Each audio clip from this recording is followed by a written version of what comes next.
ये आज नया टॉपिक है और नए टॉपिक का नाम है मानव बस्ती, है ना।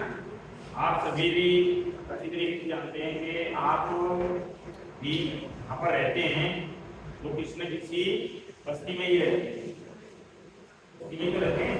आपके बगल में भी किसी का घर है, लेफ्ट में भी किसी का घर होगा, राइट में भी होगा, पीछे भी हो सकता है, आगे भी हो सकता है, यानी कॉलोनियां बसी हुई है। तो कुल मिलाकर के ये है कि मानव बस्ती क्या है। सबसे पहले हम ये जाने मानव बस्ती। तो मानव का मतलब आप अच्छे से समझते हैं, मानव के अंदर न केवल पुरुष आते हैं बल्कि मानव के अंदर मानवीय जो समुदाय होता है उसके अंदर पुरुष, स्त्री, ट्रांसजेंडर सभी आते हैं, है ना। तो किसी भी प्रकार कोई सा भी प्रकार हो सकता है, कोई सा भी आकार हो सकता है, ऐसे घरों का जो संकुल है, समूह है, जिनमें मनुष्य रहते हैं, क्या कहती है, कई बार परीक्षाओं में ये प्रश्न पूछा गया है कि मानव बस्ती किसे कहते हैं और मानव बस्तियों के प्रकारों का उल्लेख कीजिए। तो आप लोगों को सबसे पहले याद रखना है कि मानव बस्ती क्या है, मानव बस्ती किसे कहते हैं। तो नॉर्मली किसी भी प्रकार और आकार के घरों का जो संकुल है जिनमें मनुष्य रहते हैं, क्या कहलाती है, मानव बस्ती कहलाती है। इसको कोई दिक्कत समझ में आ गया ना। अब देखिए बस्तियां आकार और प्रकार में भिन्न होती हैं। जो बस्तियां होती हैं वो आकार और प्रकार में भिन्न होती हैं। आपने देखा है कि जहां पर मनुष्य को अच्छी सुविधाएं मिले, मूलभूत सुविधाएं मनुष्य के लिए क्या होनी चाहिए, रोटी, कपड़ा और मकान, ये मनुष्य की मूलभूत आवश्यकताएं हैं। तो मनुष्य भी अपनी मूलभूत आवश्यकताओं पूरी करने में सक्षम है तो वो वहां उस पर्टिकुलर जगह पर रहना पसंद करेगा, चाहे वो संकुल में रहे, बस्तियों में रहे या एकाकी रूप में रहे, कैसे भी रहे, लेकिन वो वहीं रहना पसंद करेगा जहां पर उसके परिवार का भरण पोषण हो सकेगा। तो देखिए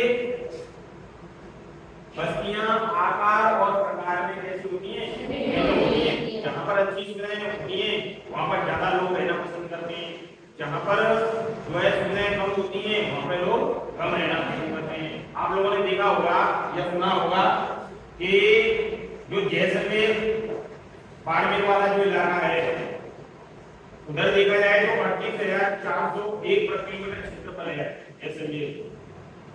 अब उसमें जो है दूर दूर तक वो रेतीले टीले, बरखान, है ना, बालू का स्तूप वो दिखाई पड़ते हैं। वहां पर इस प्रकार की खेती जैसे हमारे पूर्वी राजस्थान में होती है, उत्तरी राजस्थान में जैसे होती है। आप लोगों ने देखा गंगानगर, हनुमानगढ़, है ना, इस साइड में जयपुर, दौसा, करौली, सवाई माधोपुर और धौलपुर, कोटा, इस साइड में जो जिस तरीके से, और नीचे चले जाएंगे हम लोग उदयपुर, बांसवाड़ा, डूंगरपुर, प्रतापगढ़, है ना, सिरोही, नागौर, पाली, इधर जो जिस तरीके से खेतीबाड़ी हो रही है उस तरफ इतना नहीं होता है, उधर डेजर्ट ज्यादा है, बर्फीकरण ज्यादा है, तो वहां पर लोग जो है कम रहना पसंद करते हैं। मतलब रहना तो पसंद करते हैं लेकिन 17 व्यक्ति प्रति वर्ग किलोमीटर में रहते हैं।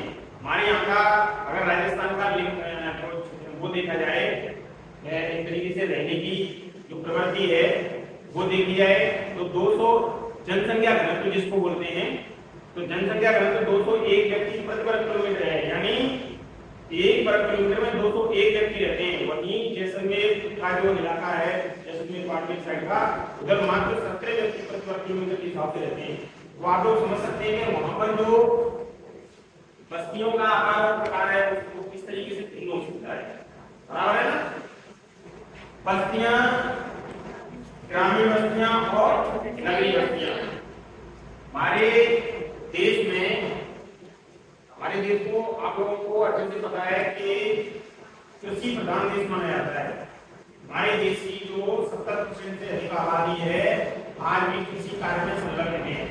मैंने आप लोगों को कल बताया था कि धीरे धीरे प्राथमिक जो क्रियाकलाप है उनसे लोग निकल करके कौन सी क्रियाकलाप की ओर शामिल हो रहे हैं, तीसरे क्रियाकलाप की ओर। तृतीय क्रियाकलाप की ओर। दूसरा वाला जो विनिर्माण है उसको भी छोड़ करके वो सेवा में ज्यादा पसंद कर रहे हैं।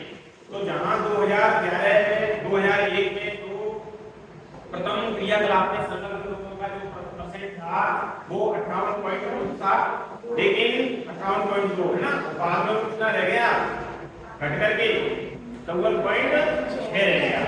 तो इस तरीके से जो है धीरे धीरे ये जो है घट रहा है। 56.2 रह गया, कितना रह गया, 54.4 कितना था, 54.6 54.4 इस तरीके से है। तो इस तरीके से जो एक दाव आ रहा है 10 साल में इतना बदलाव आ गया। तो कहीं ना कहीं ये है कि जो ग्रामीण बस्तियां हैं उनसे 54.6 है ना, तो उनसे लोग निकल करके और कहां की ओर जाना पसंद कर रहे हैं, शहर की ओर जाना पसंद कर रहे हैं। रोजगार की तलाश में शहर की ओर जाना पसंद कर रहे हैं। शहरीकरण बढ़ रहा है, ग्रामीण लोग जो है नगरों की ओर प्रस्थान कर रहे हैं सुविधाओं को लेकर के। बच्चों को अच्छी शिक्षा मिले, चिकित्सा सुविधाएं मिले, उनके रोजगार की सुविधाएं मिले। अब बच्चों के लिए शिक्षा नहीं होगी तो बच्चे जो है सेवा में नहीं आ पाएंगे, अच्छा उनको खान नहीं मिल पाएगा। आप लोगों ने देखा है दूर दराज के जो पहाड़ी इलाके होते हैं या बिहार टाइप के गाँव होते हैं, वहाँ पर जो महिलाएं होती हैं, जो जच्चा बच्चा होता है वो दोनों ही जब वो उनका समय आता है, माँ का प्रसव का समय आता है, तो उस समय पर उनके लिए बहुत बड़ी पीड़ादायक स्थिति होती है। आसपास में हॉस्पिटल नहीं होता, तो फिर वो लोग मतलब एक तरीके से मौत से जूझते हैं। तो ऐसी स्थिति में लोग पहले से ही अपना जो है पढ़ाई कर जाते हैं, शहरों की ओर कर जाते हैं। तो ये भी एक बहुत बड़ा है कि लोग शिक्षा, चिकित्सा और बुनियादी सुविधाओं को लेकर के जो है गाँव को छोड़ करके और मजबूरन उनको जाना पड़ता है, गाँव में जाना पड़ता है। अपनी संतति को अच्छी शिक्षा देने के लिए हर माता पिता का मतलब ये फर्ज है कि वो अपने बच्चों को कम से कम खुद न पढ़े, लेकिन अपने बच्चों को भी कुछ बनाने की कोशिश करे। कोई व्यक्ति कितना भी एमआर वाला हो, एमआर कहते हैं जैसे उसमें कई प्रकार की विकृतियां हैं, जैसे शराबखोरी करता हो, नशा करता हो, सिगरेट पीता हो, गुटखा खाता हो, ये सभी समाज के लिए कलंक है, अभिशाप है। हमें ऐसे लोगों को जागरूक करना है कि ये जो चीजें हैं समाज को बर्बाद कर रही है, हमारे युवाओं को विकृत कर रही है, इनको दूर करना है। आप लोगों में कई लड़कियां जो है सुपारी खाती हैं, तो उनको है ना, उनको मना करते हैं बेटा सुपारी मत खाया करो, धीरे धीरे सुपारी किसमें बदल जाएगी, गुटखा में बदल जाएगी, है ना। कई लड़की क्या है, गुरु खा रही गुरु सुपारी आती है ना, उनका आता है गुरु, मैंने कहा बेटा क्या खा लीजिए, तो गुरु पता गुरु की नहीं पूरा है ना, गुरु को तो मत खाओ कम से कम, जो ज्ञान दे रहा है गुरु खा रहे हैं। तो देखिए खैर ये मजाक वाली बात थी। मैं कहना ये चाह रहा हूँ कि हम लोग जिस तरीके से एक तरीके से विलगित हो रहे हैं, लकीर के तीर होते जा रहे हैं, जो लोग गंदा काम कर रहे हैं उसी ओर हम लोग जा रहे हैं। हम लोग प्रकृति को बचाने के लिए, पर्यावरण को बचाने के लिए भी कार्य कर रहे हैं ना। तो मैं सीधा आता हूँ कि ग्रामीण बस्तियां और नगरीय बस्तियां। अक्सर का जो प्रश्न आता है वो ग्रामीण बस्तियों के प्रकार से लेकर के आता है। नगरीय बस्तियों में तो सिर्फ इतना है कि नगर में जो परिवार बस्तियां संतुलित समूह के रूप में रहते हैं वो नगरीय बस्तियां हैं। और नगरीय बस्तियों में जैसे प्राचीन नगर है, मध्यकालीन नगर है, आधुनिक नगर है, ये प्रकार है। तो इनमें से अगर क्वेश्चन आ गया तो आप लोग आसानी से कर दोगे, लेकिन अगर इनमें से क्वेश्चन आ गया तो कई बार लोग भ्रमित हो जाते हैं। तो इनको थोड़ा सा हम लोग अच्छे से समझने का प्रयास करेंगे। तो ग्रामीण बस्तियों के कितने प्रकार हैं? ग्रामीण बस्तियों के कितने प्रकार? 4 प्रकार हैं। पहला प्रकार कौन सा है? गुच्छे को क्या कहते हैं? कहते हैं और इसको आगे कहते हैं। पेपर में आप लोगों के लिए डायरेक्ट पूछ दिया होते हैं आकेंद्रित बस्तियों के बारे में संक्षिप्त टिप्पणी लिखिए। अब आपको आकेंद्रित बस्ती समझ पाए तो फिर क्या होगा? क्वेश्चन वही में हो जाएगा। हम लोग समझेंगे कि गुच्छित का मतलब ये हुई है, संकुलित का मतलब ये हुई है, आकेंद्रित का मतलब ये हुई है। संकुलित का मतलब इंटीग्रेटेड है, आपकी 5 उंगली इस तरीके से फैले हुए हैं, अगर मैं इसको ऐसे कर दूं तो ये संतुलित हो गया, देखो हो गया ना। तो गुच्छित मतलब गुच्छा, जैसे मधुमक्खी का छत्ता देखा होगा, पास पास पास पास पास पास, आप लोगों ने देखा होगा गांव होता है, गांव में घर होते हैं और घरों के गांव के बीच में हो सकता है कोई तालाब हो, और वो तालाब क्यों बनवाया, खेल का मैदान हो, वो क्यों बनवाया कि बच्चे अच्छी तरीके से उसमें खेल पाए। तालाब में जो है हमारे जो भी हमारी भैंस हैं यानी पालतू पशु हैं हमारे, वो पानी पी सके, गांव के लोग जो है पानी भर सके, है ना, ये सारी चीजें नहा सके। कई लोग आपने देखा होगा उसी में भैंस जो है पानी पी रही है, उसी में से लोग पानी पी रहे हैं, उसी में भैंस नहा रही है, उसी में लोग नहा रहे हैं, है ना। आप लोगों ने देखा होगा गाँव में आज भी है कई हमारे लिए इसी तरीके से जो है गाँव में जिसमें भैंस आराम से नहाती है, विसर्जन करती है, उसी में हम लोग जो है नहाते हैं, है ना। तो ये आज भी है, लेकिन ऐसा कहते हैं ना, बहता जोगी रमता पानी, या रमता जोगी बहता पानी, क्या कहते हैं, रमता जोगी बहता पानी। जोगी कहते हैं मतलब ऐसा योगी पुरुष जो हमेशा चलता जाए, एक स्थान पर नहीं रहे, नहीं तो उसका फिर मोह हो जाएगा उस जगह से। ऐसे ही पानी यदि बहता है, पानी यदि बहता रहता है तो वो शुद्ध रहता है, और पानी यदि एक जगह रुक गया तो फिर वो शुद्ध नहीं रहेगा, उसमें कहीं ना कहीं वो गंदगी प्रवाहित हो जाएगी, जमा हो जाएगी। तो उच्छित, संकुलित और आकेंद्रित तीनों का मतलब ये है। उच्छित का मतलब है कि घरों का, बस्तियों का संकुलित समूह पास पास हो, हर बस्तियां बिल्कुल पास पास बने हुए हों और बहुत ज्यादा संख्या में बने हुए हों, बराबर।